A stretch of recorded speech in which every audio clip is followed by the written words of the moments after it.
For more than 100 years, radio has been a tool, a lifeline, a constant companion. Over the last few weeks, I've been scratching the surface of what radio in its various forms means to us, with islanders who've devoted themselves to this unique medium. Our conversation continues today with presenter and producer at Manx Radio, Ben Hartley. Ben, radio's been a lifelong love for you. Can you remember the kinds of things that you used to listen to when you were younger? Yeah, it was Radio 2, I think, that first started my interest, because back in the day they used to do all the sport on Radio 2. This was before the days of 5 Live. So on a Saturday afternoon, I was a big football fan, particularly as a youngster. So as a sort of 7, 8-year-old, used to listen to Sport on 2, where they'd have all the results coming in. They'd do the second half commentary. The great Peter Jones, who was a sort of legendary football commentator. Alan Green was just coming to the fore around that time as well. So I think that is what first piqued my interest, and I just used to love the excitement that they would build, and they'd cross to another ground, another game where there'd just been a goal, and the excitement and all of that they used to create with that, I think, was where it all first started. But you're also quite a news fan. You wanted to be a newsreader when you grew up. Yeah, that's it. I think it was either a newsreader or a sports commentator, because I used to love watching the news on the TV and all the news themes and the way they would do the headlines and the introductions. I really should have got out more as a child. Really should have done. But I was fascinated by that. And I think, again, it's that communication of how they communicated the news, the way in which they would do that. So yeah, I used to love all that. So that was very much an ambition of mine, was to be a newsreader or a sports commentator. I think to have been a football commentator. It's interesting how things go, because of course I don't work on sport at all now or read the news, but initially in those early years, those were definitely the big goals for me. The magic behind radio and television was also of great interest to you. Yeah, I was absolutely fascinated when I first came to Manx Radio. I loved learning about how, speaking into this microphone now, the process of what happens between this microphone and people listening on the radio at home, and the technology that's involved, all the transmitters. And of course now what is so interesting is the whole advent of the internet over the last 20, 25 years, and the fact that at one time, if you wanted to listen to Manx Radio, you had to have an actual radio, you had to be within range of a transmitter, wherever that might have been. And of course that varied, particularly with our AM 1368. Some nights particularly, that would go very, very far. FM obviously had a shorter range, but now with the internet, we can have people listening anywhere in the world, and smartphones now as well. It's not just that you have to have a computer sort of fixed in your home. You can listen to us literally anywhere with the smartphone technology. So again, it's all absolutely fascinating. It's not just the sort of the broadcasting side. It is all the technology behind it that has, always really interested me.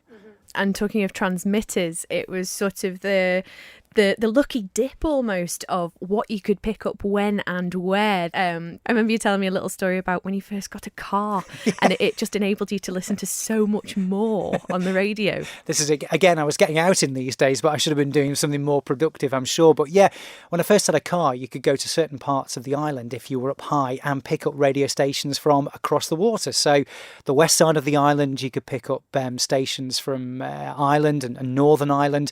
Cool FM from downtown Belfast was something you could pick up in Peel.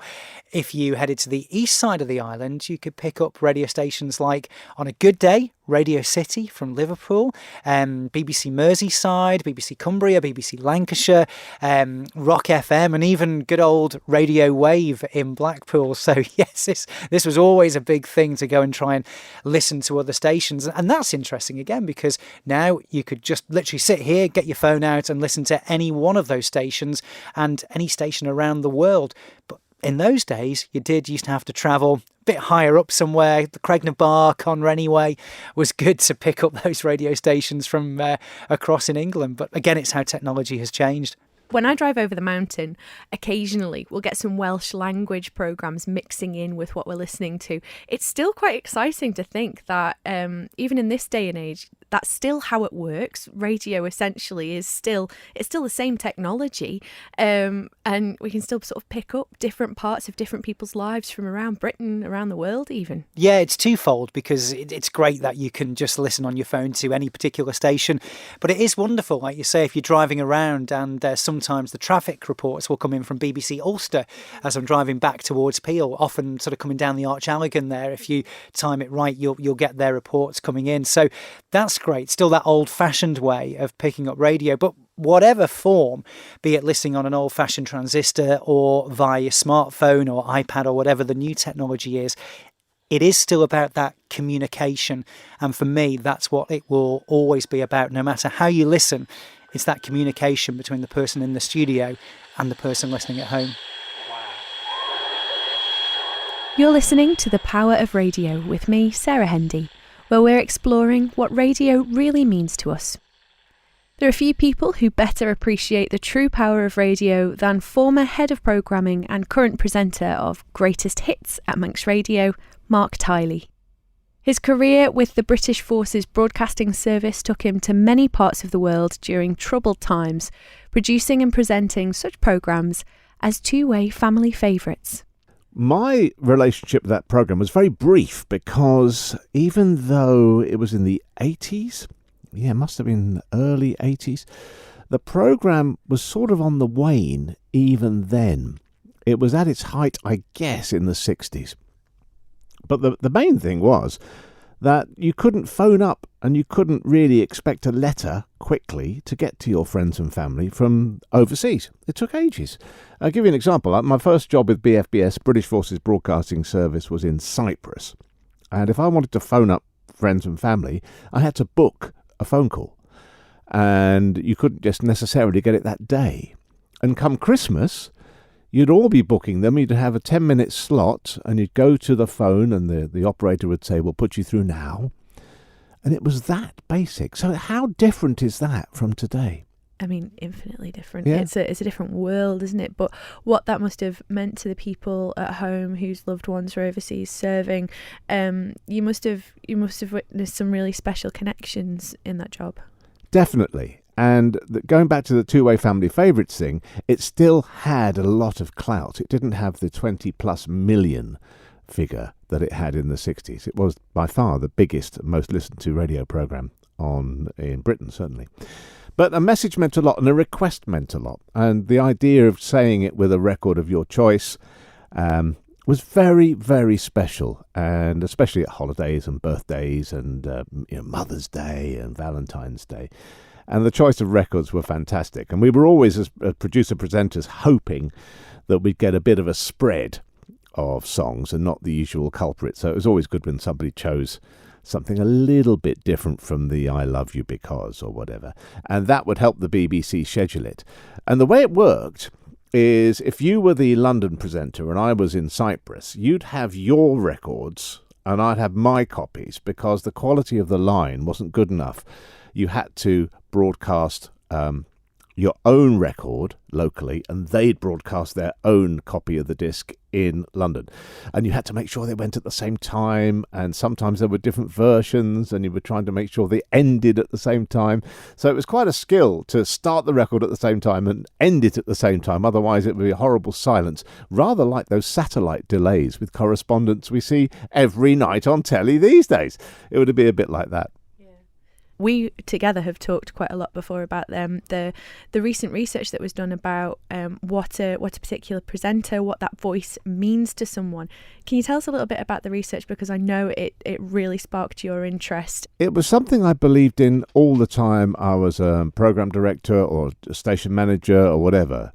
I sort of climbed the greasy pole fairly early in the 80s and started running radio stations from then.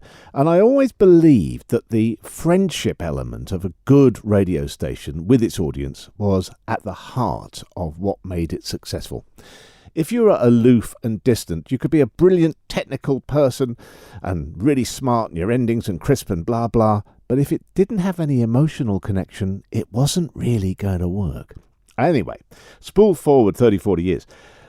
At the beginning of this year, the pure digital people who make a lot of digital radios did some research, and the figure was phenomenal. And it endorsed everything I've been practicing and preaching over the years, that 50% of people in Britain consider a radio personality along the lines of a best friend or family member. Now that is extraordinary. But you've only got to go back to the heady days of Wogan and people before that, John Peel, Kenny Everett, personalities who were in your house and people loved them. And that carries on. It carries on in local radio. It carries on here on Manx Radio. There are people who have never met certain presenters, but I love that so-and-so. I love that Sarah Hendy. She's lovely. They've never met you, but they have a relationship. How does that work? Well, the best presenters are honest. They're open. They don't sound like DJs. They talk about things that are important and relevant to the audience and themselves. They might talk about their kids. They might talk about the dreadful weather or anything that's happened. They'll remark on something terribly tragic, and the empathy will be real. Because if you talk about something in a real way, it does communicate through this radio medium. So it was wonderful to see all that backed up. But 50% was a big figure, I thought. Growing up, which presenters did you personally connect with? Who inspired you? Because although a few of us do seem to have kind of fallen into radio, conversations I've had have shown that we've all had some kind of special connection with it from quite a young age. For me, it was listening to the pirate radio stations just before Radio 1 launched. I wasn't that old, but I had a little radio, and I used to listen to Radio London and Radio Caroline. Actually, unlike Chris Williams, Radio London was my favourite. There's a lovely story about when Radio Caroline are out in the North Sea and suddenly the presenters are looking out the window and it got a bit dark. Well, it hadn't got dark. The Radio London ship had arrived and blocked out the sun. It was a huge, huge vessel, and it did attract an awful lot of the top presenters at the time. Many of them went from Caroline to London, and then it was all over, and then Radio 1 was born. But Radio Luxembourg, listening to this funny old thing, 208 long wave, and the music, number one in a, and you'd hang on to every word, hoping to hear what had become no, and eventually you got it. And a true story, before I came here, I was actually the director of the Radio Luxembourg English service for 36 hours. It wasn't to be, so I came to Manx Radio instead. But it was quite a joy to have on my CV, director of the relaunched Radio Luxembourg English service for 36 hours. The reason it didn't work is quite interesting, because Radio Luxembourg, if you go back to me listening under the bedclothes to this crackly thing, was playing stuff that was not available anywhere else. You got a couple of pop records on the Light programme. You didn't get any on the home service. There were only 2 radio stations, maybe a bit of shortwave from America, but you didn't get pop music on the radio. Luxembourg changed all of that. Now then, why would it exist today when you've got thousands and thousands of stations on the internet? You've got all your music on your phone. You've got your music in the cloud. There's no reason for Luxembourg as an English station beaming into UK homes. That was then. And I knew, and they knew actually, even though it was a very attractive package, and I thought, well, flying in and out of Luxembourg would be great, and it wasn't going to work. And mercifully, I didn't take the job for more than 36 hours because I knew it wasn't going to work, and I came here and had a lovely time in the Isle of Man. I still think a good music broadcaster, a presenter of music programming, who can take you on a journey, introduce you to new artists, say, oh, I've just heard this lovely person playing in Jack's Bar down the road. I don't know if you've heard him, but I got him into the studio and he's really, really good. Have a listen to this. And if you trust me, and I'm saying, I reckon this person's really good. They live in Ramsey, but I saw them in Jack's Bar and Steak. They were playing down there or whatever. You will have enough faith in me, because I'm not going to play you rubbish. I've played some great music that you adore from well-established artists, and I bring along somebody new from the Manx music scene. You're going to give it a listen. So I think a trusted friend that role of trusted friend on music programming is as important as it ever was. I mean, John Peel was a trusted friend, Bob Harris for years, Johnny Walker, some of the great British broadcasters. In America, they had their own. I mean, B. Mitchell Reed was incredible. Casey Kasem, to a lesser extent, he was more of a hit maker.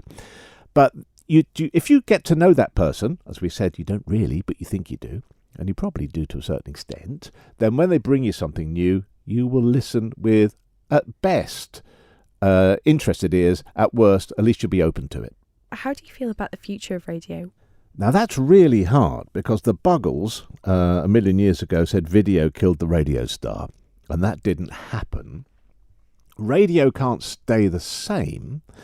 It has to evolve. But I think the key to our success as radio practitioners is that anybody listening to the radio can do something else. You can drive a car, you can do some washing up, you can fix something, you can be tinkering away in the garage, you can have something going on, you can do some housework, or I can do I quite like ironing to the radio. I always have that on, because if you're watching telly, you're going to burn something with an iron, it's going to go horribly wrong. And I do some ironing with the radio on. And I know lots of people do things with the radio on. So that element is really important. Going back to the surveys, the human brain is very interesting. There's an understatement. When you watch television, it slows down because all the information is coming at you, visual, audio, and you're comfortably sat down. Most people watch television sitting down fairly comfortably. Your brain slows down, you're quite likely to fall asleep, especially after a long day. You're much less likely to fall asleep listening to the radio because your brain is making all the pictures. Your brain is active. So when you're listening to this, am I waving my hands? How excited is Marc Tyley? Is he going crazy over there? You got an image of this person, or if it's a radio play, you can hear the sound effects, you can hear this.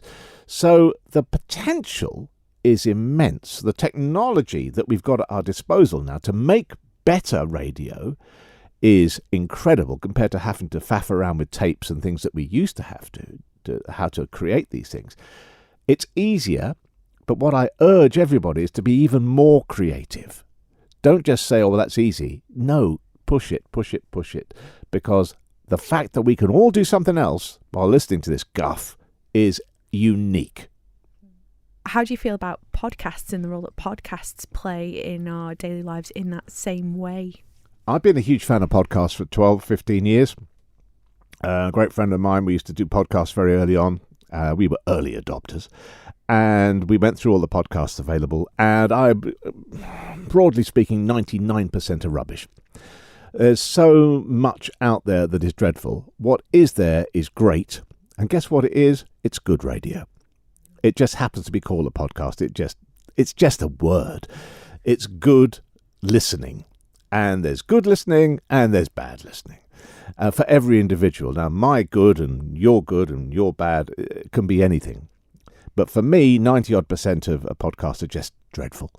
But the ones that are good are fabulous.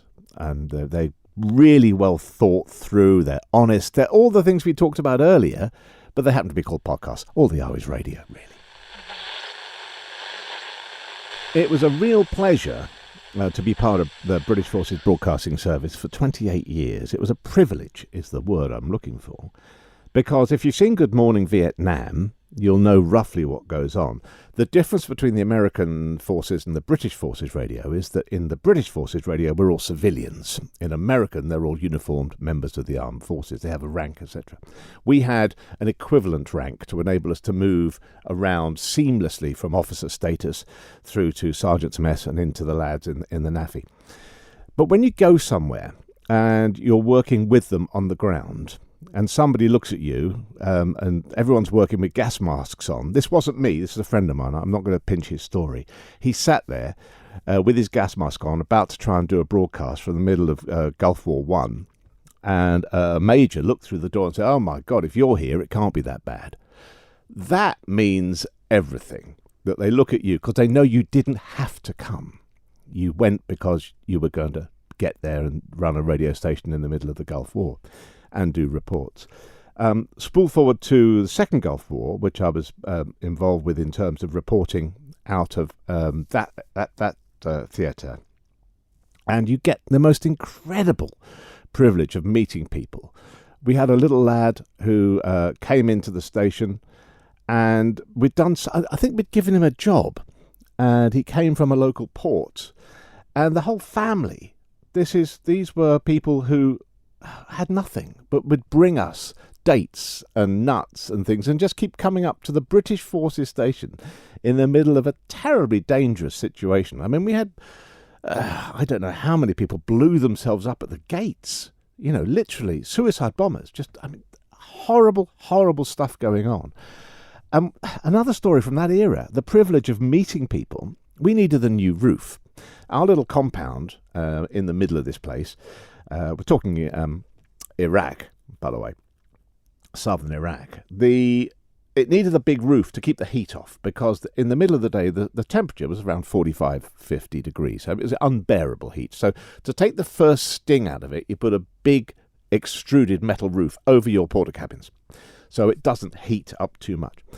And the guys came to do it. We're all a variety of local people engaged to do this. And the boss man had this wonderful white dish dash and came up to me and said, You're in charge? I said, well, no, you're in charge. It's your roof. He said to me, do you have Guinness? I said, I might have some bit of Guinness. Do you have Kit Kat? I said, I might have some Kit Kats. Good. You, me, Kit Kat and Guinness. At the end of the day, sit down and chew the fat. And he started talking to me about things, about life, his life, again, his family. And I don't know what nationality he was. I think he was Iraqi. But we sat down and shared a Guinness and a Kit Kat most nights until this roof was finished, putting the world to rights. And that sort of privilege, you think, well, where else would I get that? And all the time you're doing your work with the forces, but it was embracing wherever you were, whether it was the Falkland Islands, what the locals had to put up with down there, what they loved about being in the Falkland Islands, make a quick documentary. In Bosnia, the same, Kosovo, all these places. So to work out of those, you were working with a very specific audience, the forces audience, but the joy of learning from everyone around you was just unbelievable. How did you find yourself working in those areas and in that role? Because it's so vastly different from sharing your records with people. I was working in a recording studio, failing as a rock star, and one of the other guitarists, whose dad was a brigadier, sent him a clipping, I think from the Telegraph, saying British Forces Broadcasting Service need presenters. And he said, you've done discos, Mark, you might like to apply for this. And I'd been on the bit of radio, hospital radio. And I thought, well, why not? This band doesn't seem to be going anywhere. So I applied, and they said no. And I was so outraged that they said no. I wrote a really passionate letter saying, but I really, really want to do this. I didn't. I really, really, I wrote all this stuff down.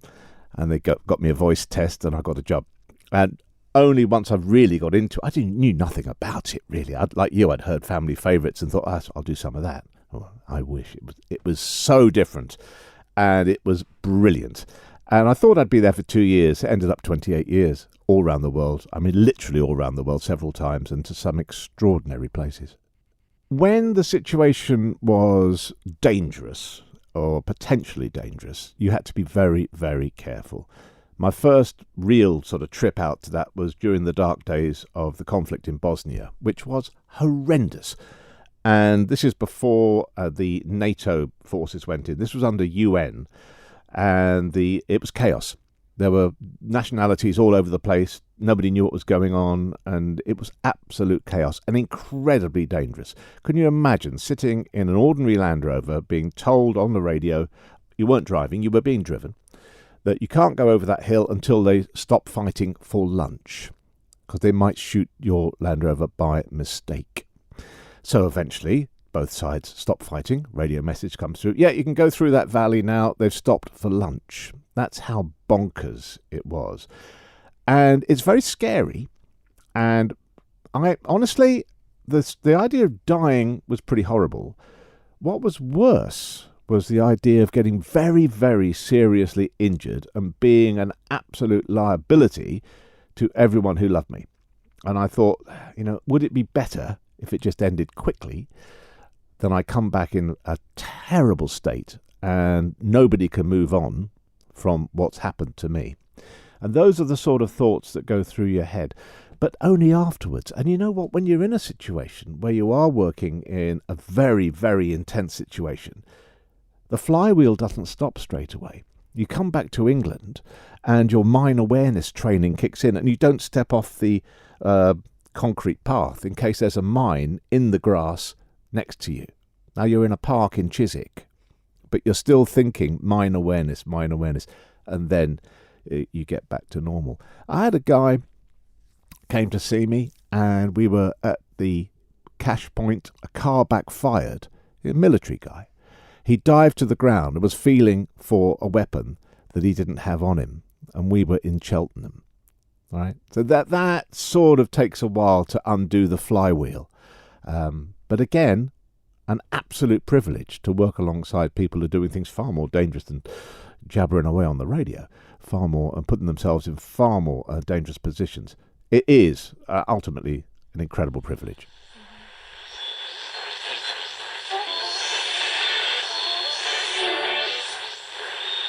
That concludes this foray into the power of radio. Thank you to my guests this week, Ben Hartley and Marc Tyley. You can listen back to all 3 parts of this series on demand or download the podcast at manxradio.com.